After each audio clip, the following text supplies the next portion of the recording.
میں لگے ہوں گے، قیامت والے دن اس گروہ میں کھڑے ہوں گے، اور جب دھوپ ہوگی اور بدلی سایہ کرنے آئے گی تو حضور صلی اللہ علیہ وسلم کی ایک انگلی کی جنبش سے وہ بدلی اتنی بڑی ہو جائے گی کہ وہ سارے گروہ کے اوپر سایہ کرے گی۔ یہ آج کا پکڑا ہوا وسیلہ قیامت والے دن دھوپ سے بچنے کا بھی ذریعہ بنے گا۔ اور پھر بخشش کس کے کھاتے میں ہے؟ صاحب ظاہر لیڈر کے کھاتے میں ہے۔ کس کے کھاتے میں ہے؟ لیڈر کے کھاتے میں ہے۔ اور لیڈر کون ہے؟ جس کو سمجھ آ گئی ہے زور سے سبحان اللہ کہہ دیں۔ سبحان اللہ۔ اس سارے گروپ کا لیڈر کون ہے؟ بولے ذرا۔ اس سارے گروپ کا لیڈر حسنین کا نانا آقا کریم حضرت محمد مصطفیٰ صلی اللہ تعالی علیہ وآلہ وسلم ہے۔ آج ان کو اپنا وسیلہ سمجھنے والے لوگ قیامت والے دن الگ سے شمار کیے جائیں گے اس ایک حکم کے ساتھ۔ اور جو لوگ آج ان کے بارے میں اپنے عقائد درست نہیں رکھتے وہ اپنا حساب کتاب خود دیں گے، وہ اپنے اعمال کے خود ذمہ دار ہیں۔ جو آج وسیلے کو پکڑ کے بیٹھے ہیں وہ اس دن بھی وسیلے سے مستفید ہوں گے، اور جو آج اس وسیلے سے انکاری ہیں تو قیامت کو بھی اس وسیلے سے محروم رہیں گے۔ حضور صلی اللہ علیہ وسلم کی شان گرامی بیان کرنا کم از کم ہمارے جیسے انسانوں کے بس سے باہر ہے۔ یقینی طور پر اللہ تعالیٰ ہی ہے جو اپنی رحمت سے ہمارے ان چند الفاظ کو قبول فرما لے۔ ہم سب لوگوں کا آنا سننا پڑھنا قبول فرما لے۔ حسب دستور خاکسار کو جہاں بھی ساتھی بلاتے ہیں اور موقع پیش کرتے ہیں، موقع دیتے ہیں، عاجز 2-3 باتیں کہنا ضروری سمجھتا ہے ہر بیان کے آخر میں۔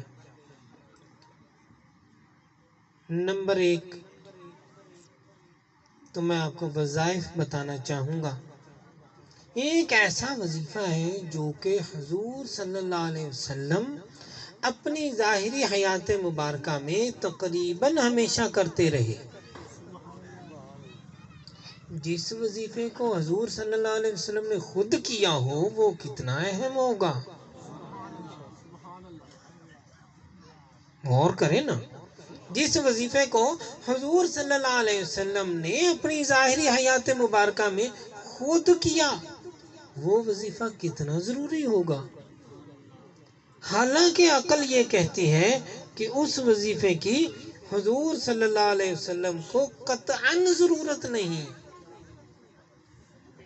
بالکل بھی اس وظیفے کی ضرورت نہیں، لیکن علماء اور فقہاء اس کی تفسیر میں فرماتے ہیں کہ اس وظیفے کو اللہ تعالیٰ کے رسول صلی اللہ علیہ وسلم نے خود پڑھ کر ہمارے لیے سنت بنایا ہے۔ حضور صلی اللہ علیہ وسلم یہ وظیفہ 70 مرتبہ روز پڑھتے تھے۔ ایک آیت گرامی آقا علیہ السلام کی شان میں اتری تو آپ نے 70 سے 100 مرتبہ کر دیا۔ امی عائشہ صدیقہ رضی اللہ تعالی عنہ نے عرض کیا میرے سردار یہ آیت آپ کی شان میں اتری ہے، آپ نے وظیفہ بڑھا دیا۔ تو آقا علیہ السلام نے ارشاد فرمایا کیا میں رب کا شکر گزار بندہ نہ بنوں؟ شکرانے کے طور پر 30 مرتبہ بڑھا دیا۔ سبحان اللہ۔ اس وظیفے کا ذکر ہم سب کے لیے بھی ضروری ہے۔ میں اجازت بھی دیتا ہوں اور تجویز بھی دیتا ہوں تمام سننے والوں کو۔ استغفر اللہ، صرف استغفر اللہ اتنا پڑھنا 100 مرتبہ حضور صلی اللہ علیہ وسلم کی سنت ہے، لہٰذا اپنی زندگی میں اس کو لازم و ملزوم کر لیں۔ روزانہ 100 مرتبہ کم از کم استغفر اللہ پڑھ لیں۔ چلتے چلتے بھی بندہ پڑھ سکتا ہے، اتنا زیادہ لمبا وظیفہ نہیں ہے۔